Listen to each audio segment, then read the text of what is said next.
Today on BRStv, we're going to explore the Nano 6020 and the controllable 6040 with all the associated gadgets.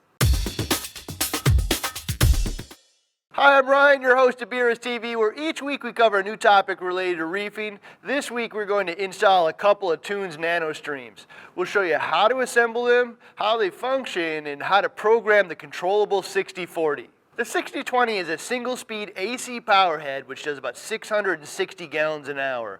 They're rated for tanks between 11 and 66 gallons. The sweet spot for a pump like this is probably right in the middle between 20 and 40 gallons. The 6040 is a DC version which is capable of anywhere from 50 gallons an hour to almost 1,200. They recommend this pump for any aquarium from 5 to 130 gallons, which is a pretty big range. I'd guess the sweet spot is probably from 30 to 90 gallons. Assembly is fairly straightforward for both. Inside the box you'll find three components: the pump and both sides of the magnet holder. More or less, all you need to do is push the blue rubber silencers attached to one side of the magnet holder into the appropriate holes on the pump, and it's assembled. The controllable 6040 does have a control box which needs to be mounted somewhere accessible but away from water. The pump operates similarly to standard prop-based powerheads. However, it does have a neat scoop on the top which results in a much lower profile option which can be aimed in basically any direction. Like most Tun's powerheads, they both have the typical magnetic mounts which provide easy placement in basically any physical orientation you like, and then use a swivel scoop to direct the flow. With the 6020 AC powered version, you just plug it in and go. The 6040 is a DC controllable pump, so you get a few more options, starting with simply being able to adjust the flow from anywhere between 50 and 1,200 gallons. To do this, use the select button to make sure it's in pulse mode, then turn the pulse and pulse power knobs to the off position. You can now use the main power knob to adjust the flow rate anywhere within the pump's operating range.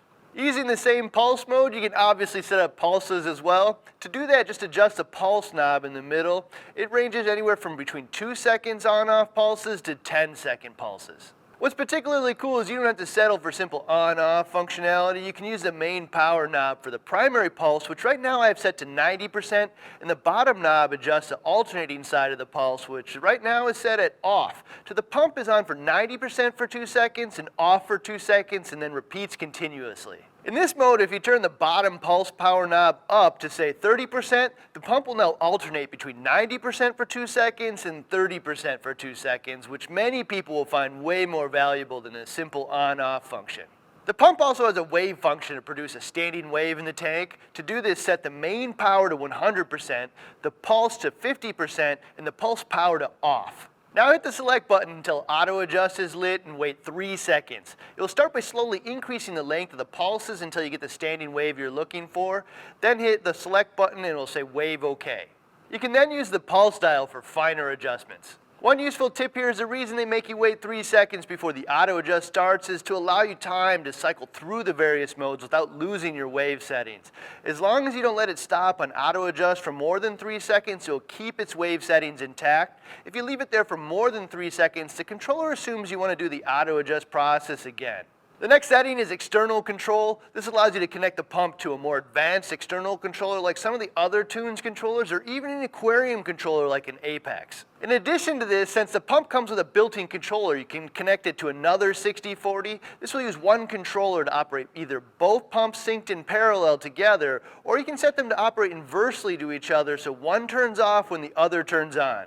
To do this, you need to connect them with an extra Tun's controller cable sold separately. Just take the cap off the top and insert the cable into both control boxes. Hit the select button on one controller until the LED indicates it's in external control mode. You can now use the other controller to operate both pumps in parallel, and both pumps will turn on and off together.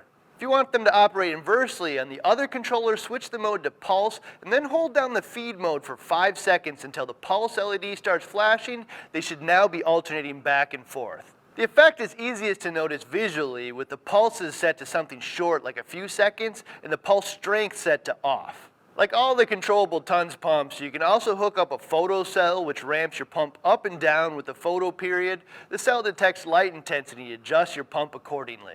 There's also a safety connector which allows you to hook up an external battery of your choice to the pump. The safety connector automatically detects power outages and switches to battery power if needed. Keeping a tank oxygenated and promoting gas exchange is one of the most critical components of keeping a tank going during a power outage, and the most important part is it does it automatically, so it's an excellent solution if you're sleeping or at work, which combined is most of the time.